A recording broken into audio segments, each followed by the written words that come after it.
Hello everyone and welcome back to another video. In today's video we're going to be talking about Cirque Du Cfl 3, which is one of the best majors that I have seen in a very long time. This event was an absolute banger, and our top 16 finishers are going to be Apollo Kage, Quandale, Esam, and Chunky Kong all finishing in 13th. Cosmos, Anathema, Shutone, and Lima finishing 9th. Osimo and Mia finishing in 7th. Talking Ben or Syrup and Zomba finishing in 5th.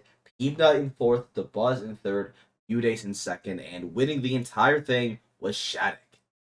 So first things first, to talk about our top 8 seeds that just didn't get into the top 8. You're going to have Cola, Light, and Shutone being the only ones who did so. Cola finishing in 25th. He's going to end up losing to J Mafia in the winner's side and Anathema in the loser's side. Ended up taking both those players to Game 5, but ultimately lost both of those sets. And I may or may not have predicted him to win the entire event, so maybe a slight curse on my part. Then you're going to have Light finishing in 17th. He's going to lose his second round in pools to Applewiz, the Ice Climber player, and that's very clearly a matchup that Light needs to work on. It's a really difficult one for Fox, and there's not a ton of Ice Climber players that you can really get experience from, so I'm curious to see, is he just going to pick up a really easy counter character, because Icy is one of the few characters in the game that you can have like a bad secondary Cloud or a bad secondary Pyra and still do extremely well versus them because of how hard they lose the matchup. But knowing Light, he'll probably just stick on the Fox, and he does manage to win a couple sets in a row, beating players like Amnesty, Keen, and Javi on Earth before he ultimately falls to Shutone for 17th, and it's kind of just unlucky to get Shutone in that part of the bracket, to be honest. And speaking of Shutone, our final top 8 seed that didn't quite get into the top 8, he's going to end up losing to Mudace in the winner's side, and we'll talk about that a little bit more when we talk about Mudace, just because it's more of an upset for him. But he's still able to pick up wins on Kobe, Light, and Eason before falling to Peebnut for 9th place. And again, we'll talk about that in Peebnut's run. But all of these players, some unfortunate losses throughout, but they still were able to get a couple good wins. And none of these placements are super drastic, so it's not the end of the world.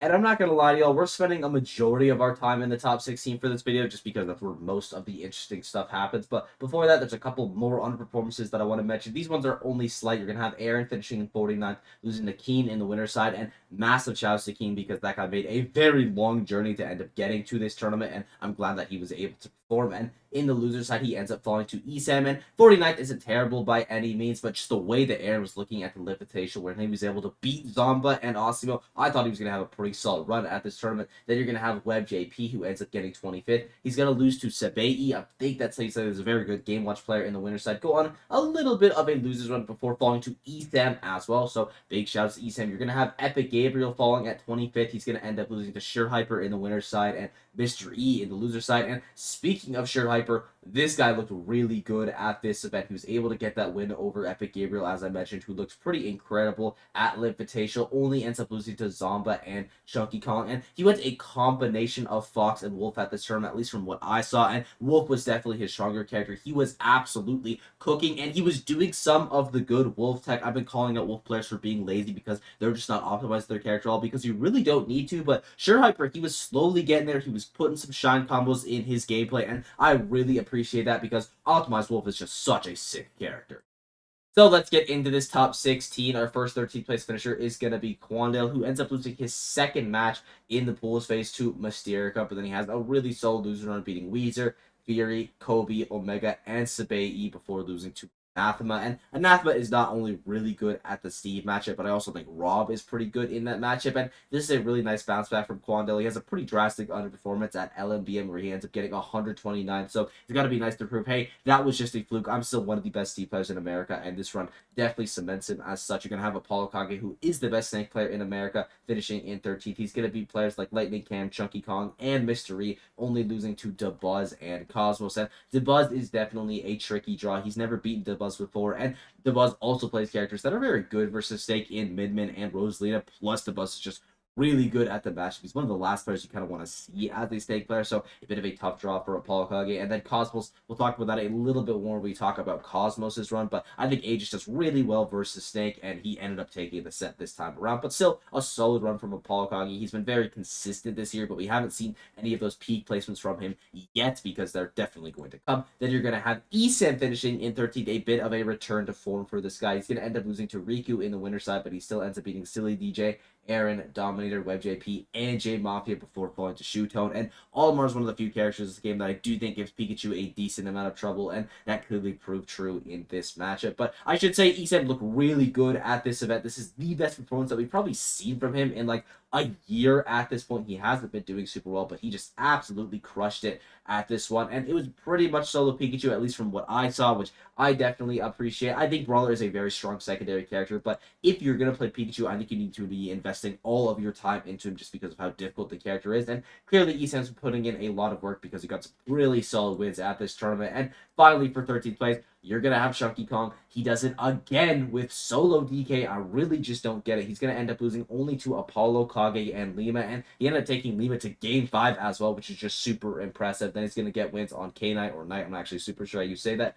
Riku and Super Hyper. And he's just such a talented player. The prowess that he plays with Donkey Kong of all characters is just so fun to watch.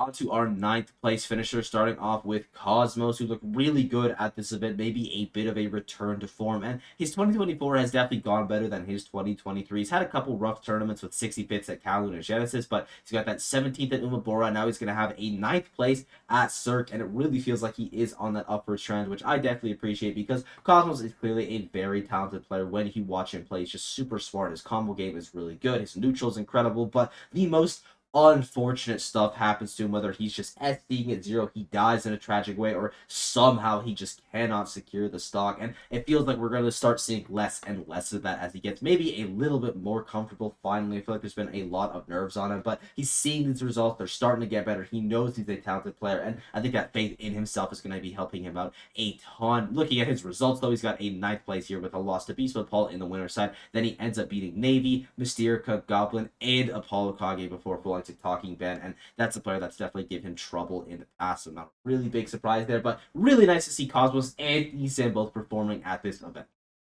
You're also going to have Lima finishing in 9th place. He's going to lose fairly early on to Goblin, so big shouts to Goblin for that upset. That was also a banger, by the way. Highly recommend that you do watch it, but he's able to pick up wins on Ave, TM7 Zap, Beast Mode Paul, and Chunky Kong before falling to Mia for 9th place. And if you end up losing to Mia at any point in the tournament, it's kind of just unlucky. You got to go next. And Lima still looked really good here. He also looked phenomenal at the Litvitational, and again, we'll talk about that at the Litvitational, but 2 super solid events under his belt this weekend. You're also going to have Anathema finishing in 9th place. He's going to end up losing to Talking Ben in the winner's side, and I thought he was going to end up winning that set, but also Talking Ben looked incredible here, so it doesn't really matter, and he's able to pick up wins on Viri, Cola, MBD, and Quandale before he loses to Osimo in a very competitive Game 5 set that absolutely could have gone his way. And then finally, you're going to have Shootone, and I already kind of talked about him, so I'm not really going to spend any more time on it. So 9th place, it's a bit of an underperformance from him, but he still picks up a win on Light, so not the end of the world. So let's get into the top 8. Our 7th place finishers are going to be Osimo and Mia, which is kind of crazy for Osimo. He's going to end up beating Arsenic, Mysterica, and Beast Mode Paul, and I find it crazy that he could beat Beast Mode Paul even without speaking the language. Like, every single time Paul would actually bring up the menu, he would just jump and hope that he was right, and it actually worked out enough where he was able to take that set in a Game 5. Then he ends up losing to Zomba in another Game 5 set that he absolutely could have won, and he actually ended up beating Zomba at Litvitational. Again, we'll talk about that in the video. Then in the loser side, he has another Game 5 set versus Anathema that he ends up winning, and finally in the top 8, he has one more Game 5 set that he unfortunately does not end up winning to Talking Ben. And I can't tell you how close it actually was because the set was off stream, which is a little bit unfortunate, but really solid run from Osimo. He ends up placing his seed, so it's nothing crazy, but something that is crazy is Mia falling at 7th place. He's going to end up getting wins on Hungry Box, Dominator, and MVD before falling to Shadic, and you can't feel too bad about that one considering that Shadic won the entire event. Then he ends up beating Lima to get into the top 8, and once in the top 8, he ends up losing to Peanut, which is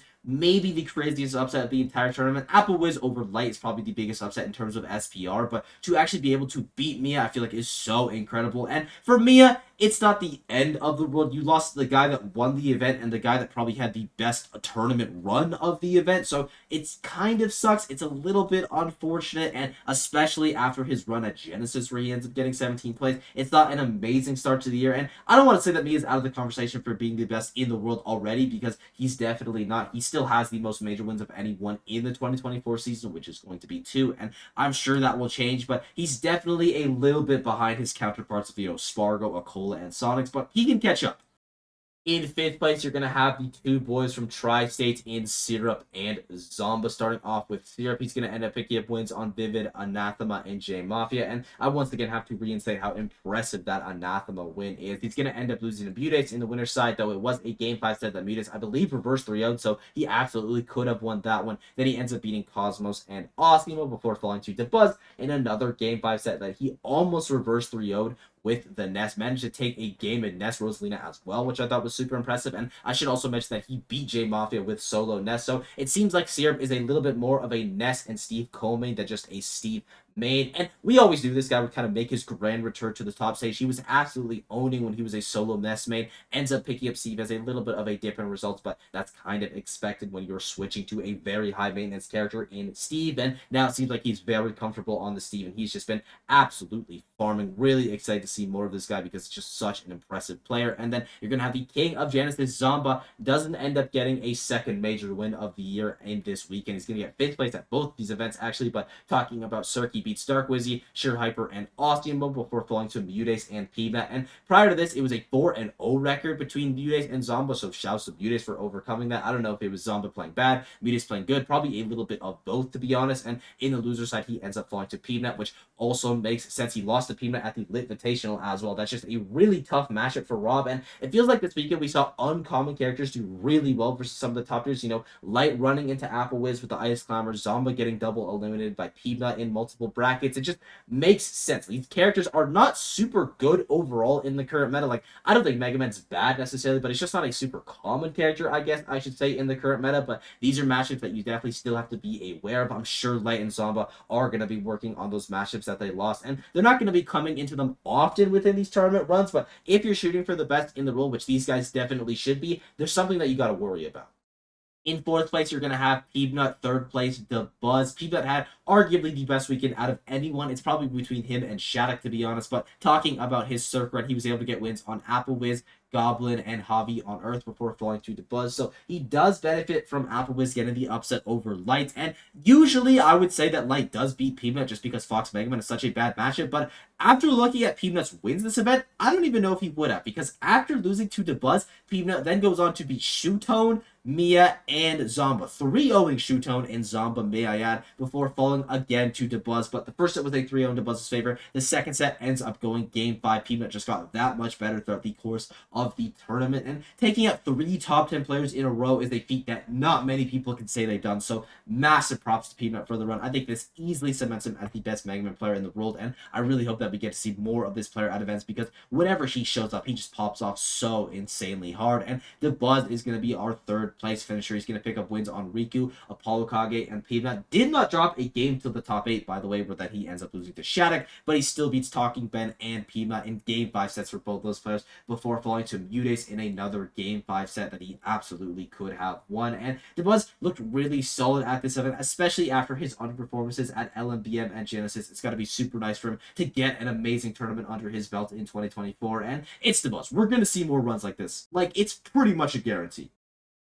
And our grand finalists are going to be Mutace in second and Shadic in first. The Texas boys held it down. And Mutace, who was criminally underseeded at this event, may I add, had an SPR of +6. Same thing with Peanut. So shout out to those players for that because having an SPR above 4 is very impressive.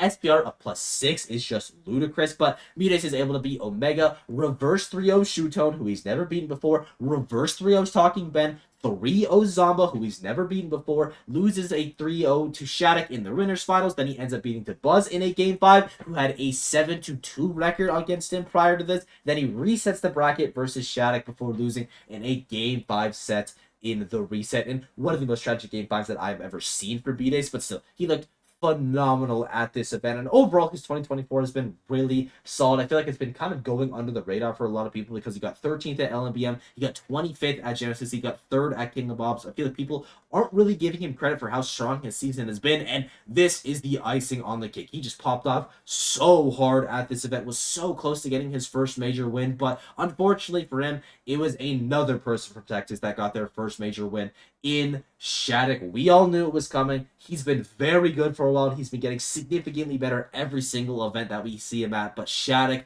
gets his first big win. He's going to beat Guy, Sabei, Mia, DeBuzz, and Mutace to get into the grand finals. What's in the grand finals, he loses a game 4 set to Mutace, but it says game 5 on star.gg. Just trust me, it was game 4, and in the reset, he manages to beat Mutace in a game 5, and Corin gets their first ever major win. I knew it was going to happen at some point, whether it be Shadic or Nail, but to be honest, I didn't expect it to be this fast. This guy's just gotten so much better. He farmed at the Litvitational as well. I'll talk about that in the Litvitational video, but just, I cannot be more happy for Shadic. We knew he was going to get the big major win, and I just, again, really didn't think that it would be this soon, but he's just gotten so much better recently, and I think that trend is only going to continue. He should be shooting for a top 10 spot in the world, and could potentially be the best player in Super Smash Bros. Ultimate by the end of the year. We're just going to have to wait and see. But with that, I thank you all for watching. I hope you enjoy the sport. It's been absolutely unreal as of late. If there's anything I left out, got wrong, or if you just want to say hi, leave a comment down below. Be sure to sub while you're down there, and I will see you all in the next one.